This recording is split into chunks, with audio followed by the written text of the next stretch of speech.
The morning light spilled through the wide glass windows of Cedarville's small cafe, painting the wooden floor with streaks of soft gold. The air smelled of roasted beans and fresh pastries, and behind the counter stood Sophia, her dark hair tied back in a simple ponytail, her apron still carrying the faint memory of coffee stains from the early rush. To the customers she was only the quiet barista, with a gentle smile and calm hands. Yet beneath that surface lived someone else, someone who had once worn a uniform and carried more weight than cups and saucers. She worked the espresso machine with a rhythm that looked ordinary to those around her, but every movement came from years of discipline. The steam hissed as she poured milk into a cup, shaping the foam into a delicate leaf, and her coworker Emma, balancing a tray nearby, called out in admiration that Sophia could probably create such designs blindfolded.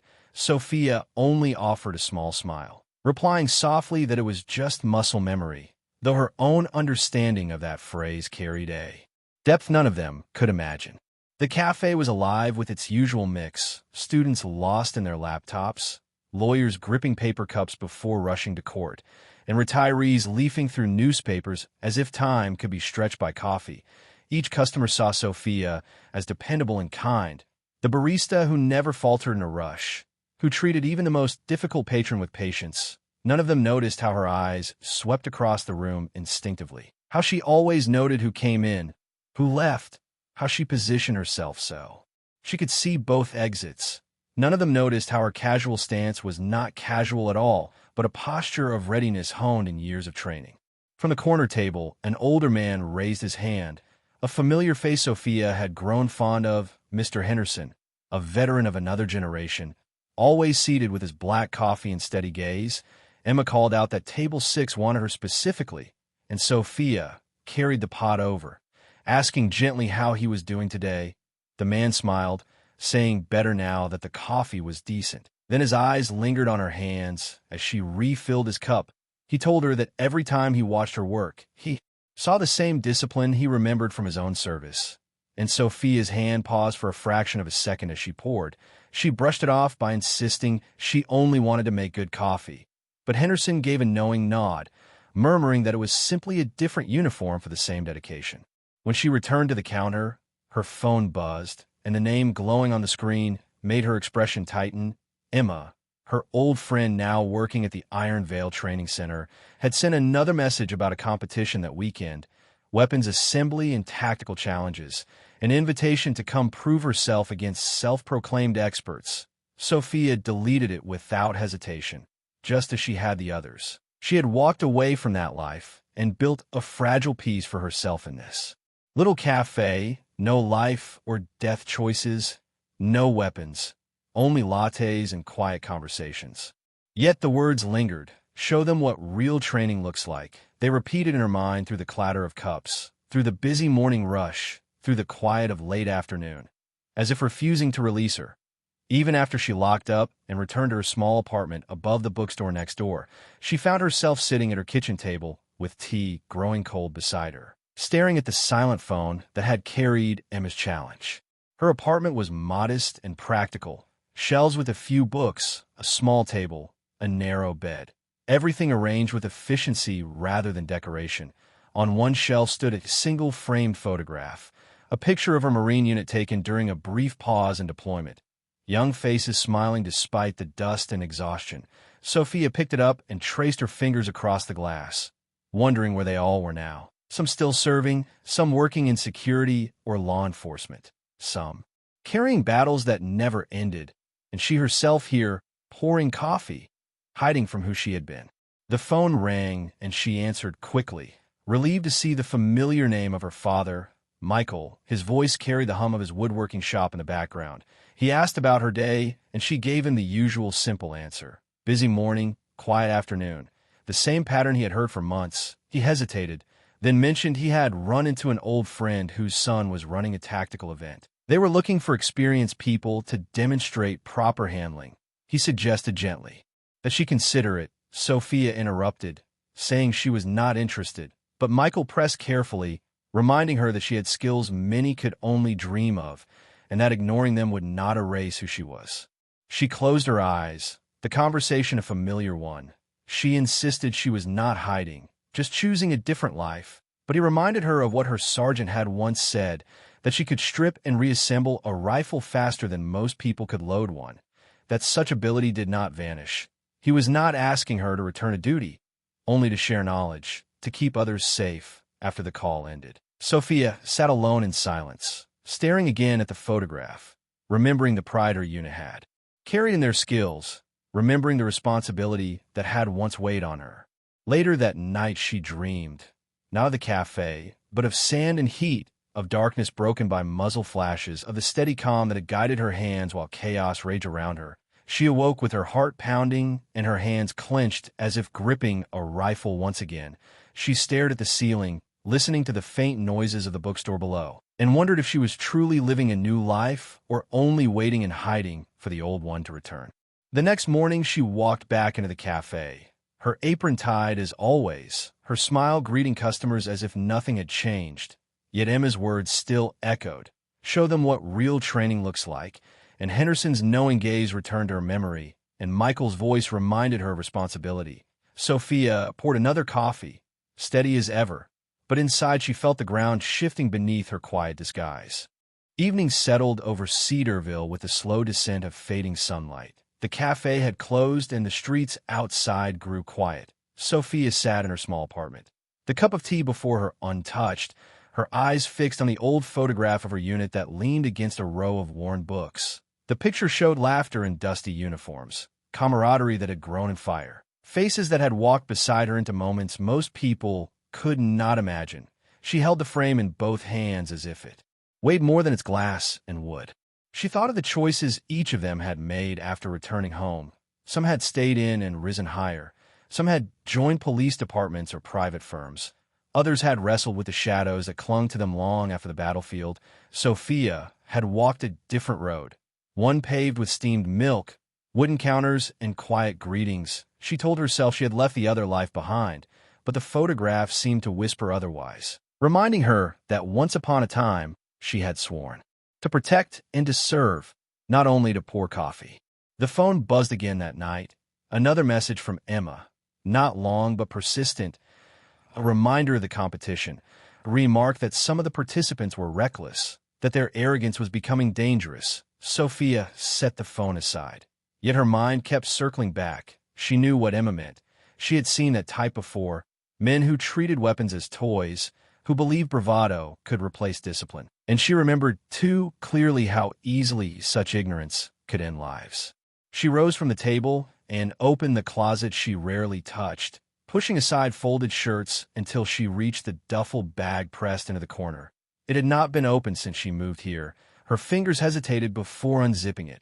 Inside lay neatly folded fatigues, not to be worn again, but kept because discarding them felt like throwing away a piece of herself. Beneath the fabric rested laminated certificates. Expert marksmanship, advanced weapons specialist, honors from the academy.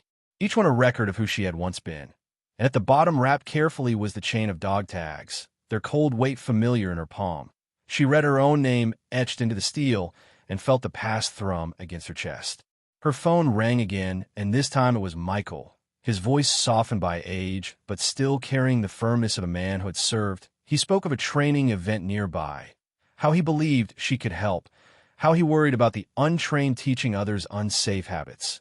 Sophia replied with a sigh that she was not sure. She reminded him she had been out for years, but Michael insisted that muscle memory did not fade, that her duty might look different now, yet still existed.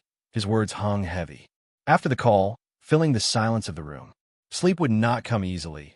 Her mind returned to desert nights and long marches, to the rhythm of stripping a rifle under stress, to the calm that had guided her when fear might have overwhelmed another. She remembered the weight of responsibility, the knowledge that mistakes could cost lives, and she asked herself if avoiding that world now was peace or denial. The next morning she rose early, the streets still quiet. She walked the familiar path to the cafe, but her steps carried a new heaviness. Mr. Henderson was already at his corner table when she arrived, his presence steady as always. When she brought his coffee, he studied her face and said she looked different today, more like the Marine he had always suspected she was. Sophia gave him a faint smile and admitted she was considering attending a training event. returning to her roots in some small way. Henderson's eyes warmed as he told her the world needed people who knew the difference between pretending and being. He reminded her that the real professional always kept learning, while the wannabe believed he already knew everything. That evening after closing, Sophia sat again at the kitchen table, staring at the phone. She remembered Emma's warning that some of the participants had turned reckless, civilians who copied drills from online videos but never understood the weight behind them.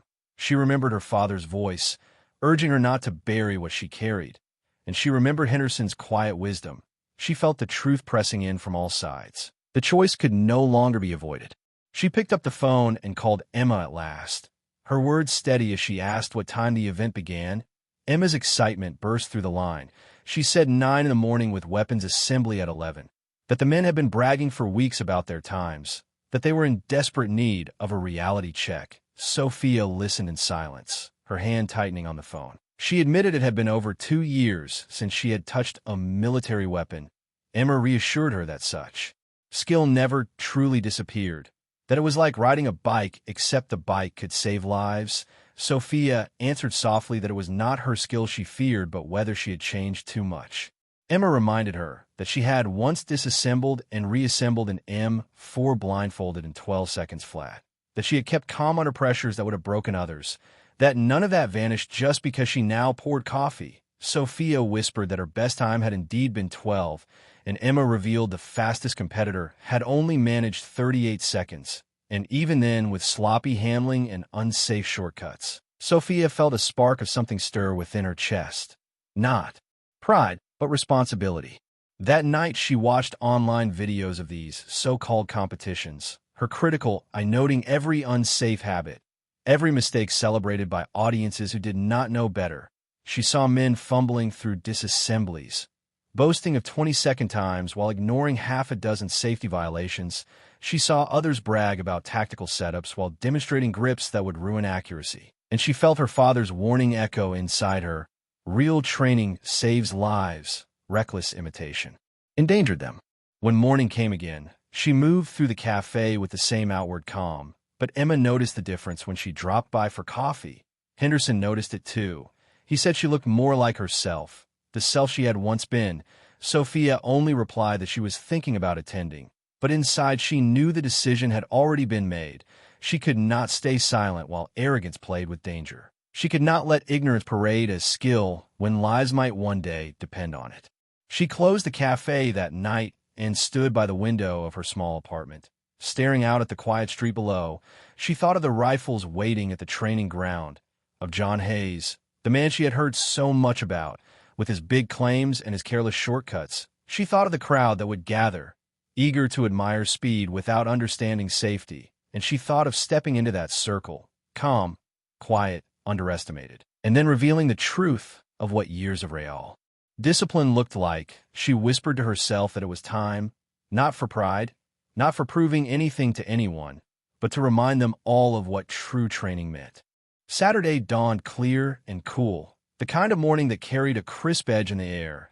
Sophia drove her small sedan down the gravel road toward the Iron Vale Training Center, her hand steady on the wheel, though her stomach stirred with the familiar butterflies she had not felt in years. Anticipation mixed with unease. She told herself she was only attending, only observing, yet deep within she knew this was more than curiosity. This was a return. The facility rose ahead of her across acres of old farmland, now transformed into a place of drills and exercises. The main building stood broad and painted in muted green. Smaller sheds stretched behind it, and a firing range extended into the distance like a scar across the earth. The parking lot was already crowded with large trucks and polished SUVs, many of them carrying decals of military units or law enforcement agencies. Her modest car looked out of place among the lifted machines with tactical accessories, but she parked without hesitation, stepping out with only a small backpack slung over her shoulder. The gravel crunched beneath her boots as she walked toward the entrance. Clusters of men gathered near their vehicles, loud voices cutting across the air, boasting of techniques and times, their postures exaggerated with puffed chests and sweeping gestures. She had seen this kind before, men who treated confidence as currency and performance as truth. Some wore tactical clothing, as if to prove seriousness. While others sported expensive gear that showed no sign of real use, Sophia passed them.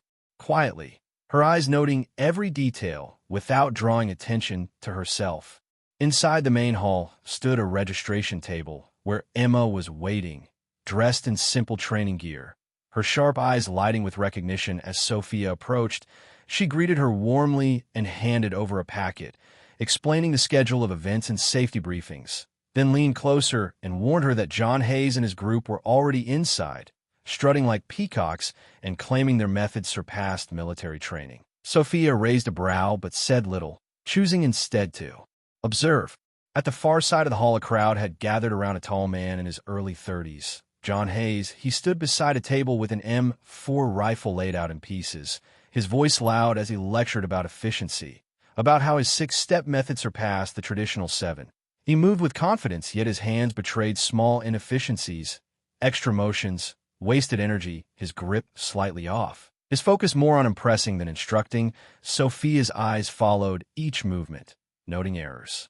Invisible to the untrained observer, she felt a quiet disapproval rise within her chest. The audience, however, was enthralled, younger men nodding eagerly, some recording on their phones, others clinging to his every word. Among them, Sophia spotted a few who carried themselves differently, posture disciplined, eyes skeptical, likely veterans who saw through the facade, yet they remained silent. Letting the performance play out, Sophia remained at the edge, silent and unremarkable. Letting John's gaze slide past her without interest, he saw only another civilian, another bystander. Drawn into the spectacle, Emma whispered beside her that John's fastest time was 38 seconds, but that he had achieved it only by loosening pins beforehand and preparing the rifle for speed. Sophia understood immediately. Such preparation was meaningless in real conditions. A true operator faced the weapon as it was, not a stage for convenience. John's pride in such a number spoke volumes about his priorities. She felt her resolve harden. An announcement called the crowd to the safety briefing, and everyone moved toward rows of folding chairs facing a small stage. Robert Morrison, the event organizer, stepped forward, his presence calm and authoritative. He spoke clearly about safety, about range protocols and inspection procedures, his tone steady with the weight of responsibility. He reminded them that speed meant nothing if safety was compromised. Sophia respected him instantly, his words resonating with the truth she had lived by, but as he spoke she saw John roll his eyes, his followers mimicking the dismissal, arrogance blind to consequence. When the briefing ended, the participants moved to the equipment stations outside, rifles laid out on tables, timers mounted nearby. The air buzzed with anticipation. Robert explained that a demonstration would be given before the competition began, and John stepped forward eagerly. Basking in the attention, he disassembled and reassembled the rifle with smooth but imperfect hands. The timer stopping at 36.8 seconds. Cheers and murmurs of admiration rippled through the crowd. John grinned broadly, lifting his chin as if awaiting challengers. One by one others attempted. Trevor, one of John's most loyal followers, shaking with nerves, fumbling pins, still earning praise for a time over 50 seconds. Others followed, time stretching to nearly a minute. John encouraged them, but always with the undertone that his training alone could elevate them. Sophia watched, calm, her face unreadable, letting the moment build. An older man named Bill stepped forward, his gray hair and weathered build marking years of service. His movements were slower but efficient, the timer ending at 34 seconds. The crowd murmured again. John forced a smile and offered backhanded compliments, claiming Bill used older techniques that could be refined, but Sophia noted the quiet respect in Bill's posture. He had no need for applause. His performance spoke for itself. Then John, ever seeking dominance, turned his gaze toward the women standing nearby, inviting them with a tone that carried condescension. One deputy considered it, but stepped back after his patronizing remark about training overcoming natural disadvantages. Sophia's chest tightened with the familiar sting of such assumptions. Years of hearing the same dismissals. She stayed silent, but her silence was not weakness. It was patience. Finally, John's eyes landed on her. Lingering for the first time, he gestured toward her with a smile that suggested generosity, asking if she wanted to try. The crowd turned, curious, many expecting entertainment at her expense. Emma stood off to the side, her expression unreadable, but her eyes fixed on Sophia. Bill too leaned forward, as if he sensed something the others could not. Sophia stepped forward at last. Her movement steady, her face calm. She agreed simply that she would give it a try. John welcomed her with exaggerated encouragement. Trevor and Ethan, his closest supporters, offered condescending advice about pins and grips, assuming she was a novice. Sophia listened without objection, even feigning slight uncertainty as she held the weapon, allowing John to guide her hands unnecessarily. She played the role they expected, her calm masking the storm of skill that lay just beneath. The crowd whispered, some pitying her, some amused, waiting for her to stumble. Robert confirmed the rules, the timer ready. Sophia breathed deeply, centering herself. It had been years since her last attempt, but her muscles remembered, her mind remembered, the discipline etched into her bones. When the call came to begin, everything shifted. Her hands moved with precision, fluid, effortless, each motion falling into the next as if rehearsed countless times. The rifle came apart and returned together in a seamless rhythm. The timer stopped at 11.7 seconds. Silence fell heavy across the crowd, the number glowing on the screen, disbelief etched on every face. Trevor's mouth hung open.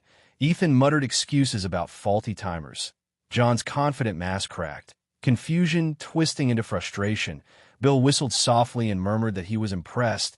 The truth hung undeniable in the air. Sophia had shattered every assumption, her calm demeanor concealing mastery that none of them could match.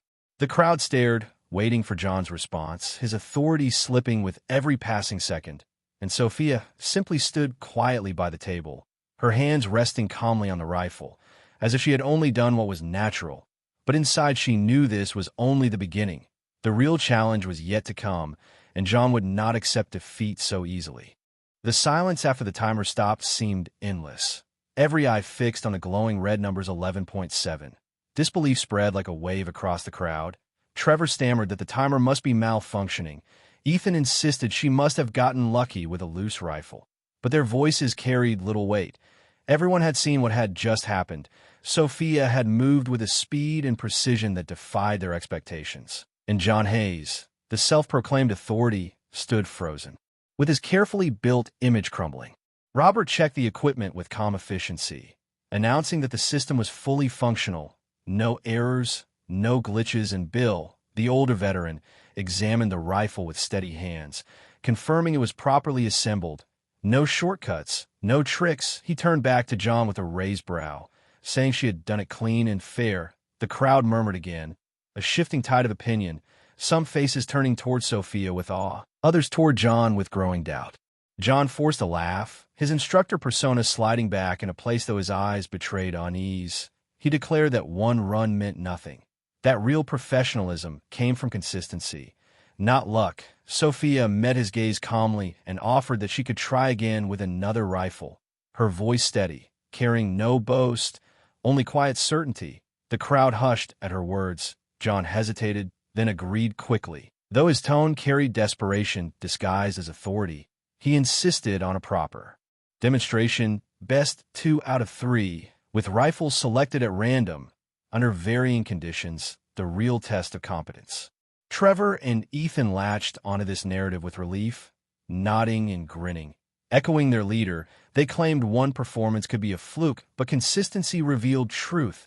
John gestured broadly, framing the new challenge as an opportunity to educate everyone. And though his voice was strong, his posture carried tension. He was trying to wrestle back control. Sophia simply nodded, unshaken, her calmness only deepening the unease in his eyes. Emma stepped forward then, her tone dry, offering to provide rifles from the training inventory, standard maintenance, no modifications, randomly chosen. Her suggestion struck the crowd with weight. Many already suspected John had pre-staged his rifle earlier, loosening pins for speed. Bill even coughed and remarked that he had seen John adjusting them. The flush of color on John's face betrayed more than words, but he recovered quickly, declaring it was simply standard preparation for demonstrations. Sophia agreed pleasantly, but her words cut deep as she added that for fairness they should use rifles as they were, not prepared for speed runs. The crowd stirred, murmurs growing louder. Robert confirmed the arrangement, 3 rifles, 3 rounds, different conditions for each, the winner earning the right to shape future training events. Emma's suggestion had raised the stakes higher, not just pride but influence, the curriculum itself hanging in the balance. John tried to mask his discomfort with another smile, declaring confidently that the challenge would prove once and for all who carried true tactical knowledge. The crowd leaned in, phones lifted to record, the air thick with anticipation. The first round began in a confined space built from wooden barriers to mimic the inside of a vehicle. Speakers blasted recorded gunfire and chaotic radio chatter, creating a storm of noise. Robert explained that each competitor would choose from 3 rifles at random, then disassemble and reassemble under the pressure of distractions. John stepped forward first, his voice loud as he reminded the crowd that mental conditioning mattered most, that systematic training triumphed over chaos. He lifted a rifle and began, his movements competent but strained. The noise broke his rhythm. His hands hesitated once, repeating a step, and though he completed the task with a respectable 39 seconds, the strain showed on his face, his grin forced as he announced it was a solid start. Then Sophia stepped into the narrow space, the crowd quieting, the sound of simulated battle pressing down on her. She felt her heart steady, her breathing even, the memories of real chaos flooding back. She moved with calm fluidity, her hands unbothered by the gunfire at her ears, her focus absolute. The rifle came apart and back together as though the noise were silence. When she locked the action, the timer read 13.2 seconds. Gasps rippled through the crowd. Trevor's jaw fell. Ethan muttered again about luck, but no one believed it now. They had seen her grace under pressure. John's smile faltered, but he raised his chin, announcing that the second round would change everything. This one required assembly in near darkness, only a dim red light illuminating the table. The task meant to test adaptability, to separate theory from instinct. He declared himself eager to prove his edge in technical skill, stepping forward with confidence, his silhouette sharp against the dim glow. He moved carefully, fumbling once as his hand missed a pin in the shadows, completing the run. In 42 seconds, sweat beading on his brow, his smile stiff as he declared that darkness was always a challenge. Sophia entered the same shadows, the faint light outlining her calm profile. She let her hands guide her, every piece found without searching, every movement clean and efficient, her breath steady. The rifle reassembled and locked with the timer glowing at 12.8 seconds. The crowd erupted with disbelief, voices rising, phones held higher, capturing the impossible. John's followers exchanged uncertain glances, their faith shaken, while Bill crossed his arms with a faint nod of satisfaction. The difference between experience and bravado laid bare for all. John's mask cracked further, his tone sharp as he announced the final round. This one with multiple rifles placed side by side, each competitor forced to select one at random and complete the task under strict time pressure. He declared that this would reveal true adaptability. No rehearsed routine, only real skill. His voice loud, but his eyes betrayed the fear gnawing within. Still he stepped forward, hands moving quickly, his face tense, completing in 40 seconds flat, announcing it as solid proof of his capability. When Sophia stepped forward for the last round, the crowd held its breath. She touched the chosen rifle with calm certainty, her muscles remembering years of practice under conditions far worse than these. Her hands moved like water flowing. No hesitation, no waste. The rifle completed in 11.9 seconds, the timer glowing like a verdict. The crowd erupted, shouts, gasps, applause, the noise rising like a storm around her. Emma clapped with a grin. Bill let out a low whistle. Robert simply nodded in quiet respect, but John stood silent, his pride collapsing in the face of undeniable truth. The challenge was complete, the result clear. Sophia had not only won but revealed the difference between playing soldier and living the discipline of one. The crowd no longer looked to John with admiration. Their eyes had shifted, drawn instead to the quiet barista who had walked among them unnoticed and then shattered every illusion. She had reminded them what true mastery looked like, and John had nowhere left to hide. The air after the last round hung heavy with the weight of revelation, the crowd still buzzing with excitement, voices colliding as people replayed what they had witnessed. John Hay stood rigid, his jaw clenched, his pride stripped bare before the very audience he had sought to impress. Trevor and Ethan shifted uncomfortably at his side, their confidence shaken, their loyalty no longer as sure. Emma folded her arms with quiet satisfaction.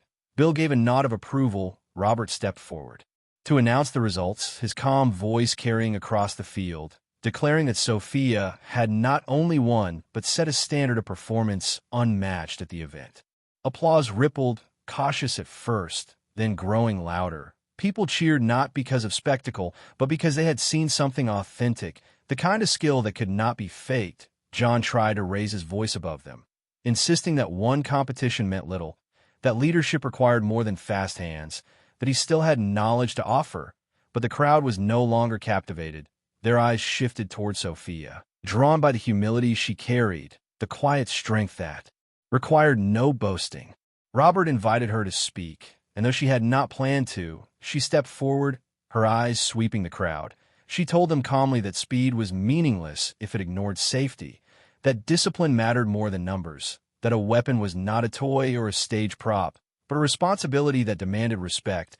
Her voice carried the weight of lived truth, not performance, and the crowd listened in silence. Her words striking deeper than John's loudest boasts ever had. She reminded them that real training was about protecting lives, not inflating egos, and that anyone who forgot this put others in danger. Emma clapped first, then others followed, the sound growing until even the skeptics joined. John's face burned red, his protest drowned by the rising applause. Sophia stepped back, her role fulfilled. She had not come for recognition, but for this moment, to remind them all of what mattered. Robert thanked her formally, saying her performance had reminded him of the values he had tried to instill since the center opened. He declared that future training sessions would adopt stricter standards, with emphasis on safety and discipline. The announcement was met with more nods and murmurs of agreement. A shift in the atmosphere. The tide turned. John left quietly, Trevor and Ethan trailing behind, their heads low, no longer boasting, their bravado cracked. The spectacle of arrogance had been unmasked and the illusion of mastery dismantled. Sophia watched them go without gloating. She felt no triumph in their humiliation, only relief that truth had prevailed. Emma stepped beside her, whispering that she had just changed the course of the program. Sophia gave a faint smile, but said little. Her words had already been spoken where they mattered most. As the event wound down, people approached her, some shaking her hand, some asking questions. One young man confessed he had nearly copied unsafe techniques he had seen online, but after watching her, he understood the difference. He promised to slow down, to focus on form.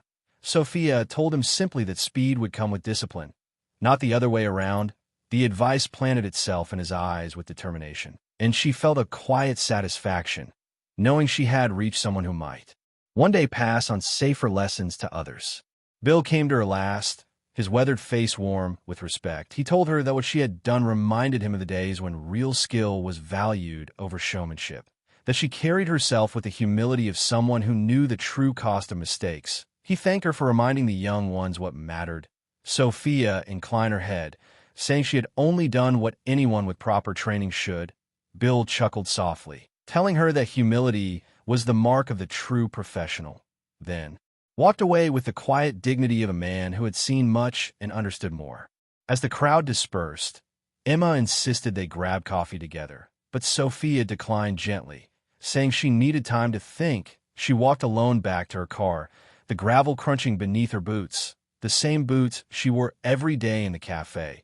Yet today they felt different, heavier, carrying the memory of who she had been and the echo of what she had just done. She slid into the driver's seat and sat for a long moment before starting the engine, staring out at the field where so many illusions had been broken. Driving back to Cedarville, the road stretched quiet beneath the fading sky. The weight of the day settled on her shoulders, not as a burden but as clarity. She realized she had been hiding not because she lacked peace, but because she feared what would happen if she faced her past. Yet today she had faced it, and instead of breaking her, it had revealed that her identity was not bound by a uniform or a rifle. It was bound by the values she carried, values she could never leave behind. When she returned to the cafe that evening, the familiar smell of roasted beans welcomed her, the quiet hum of the espresso machine waiting like an old friend. She hung her apron on its hook, washed her hands, and looked around the space she had made her refuge. Nothing had changed, and yet everything had. She felt lighter, stronger, as if the silence she had carried for so long had finally spoken. She brewed herself a cup and sat by the window, the street outside quiet under the glow of lamps. She watched people passing, ordinary lives moving in their own rhythm, and she smiled softly, content. Her phone buzzed with a message from Emma, a simple thank you followed by a line that said you reminded them all what real strength looks like. Sophia set the phone down and sipped her coffee, her thoughts drifting to the photograph of her old unit waiting upstairs. She no longer felt the ache of loss, but the steady warmth of connection. She knew that her service had not ended when she left the Marines. It had only changed shape. Now it lived in the lessons she carried, in the reminders she gave, in the quiet example she set every day. Later that night, lying in bed, she thought again of John, of his bluster and arrogance, of how quickly it had collapsed when faced with truth. She realized people like him would always exist, loud voices chasing attention. But what mattered was that there would also be those willing to stand quietly, to show the difference without shouting, to lead not by words but by actions. She whispered to herself that she would never stop being who she was. Even if the world only saw a barista, she knew the strength beneath, and she had proven it to herself as much as to anyone else. Sleep came easier that night, her dreams no longer haunted by noise and chaos, but filled with steady calm, with the rhythm of hands moving precisely, with the memory of a crowd falling silent in awe of truth. When she woke the next morning to the light of dawn, she tied her apron again, ready for another day at the cafe, but now with a quiet fire in her chest, a reminder that she was more than what anyone saw. She was Sophia, a Marine once, a barista now, and always a guardian of real strength.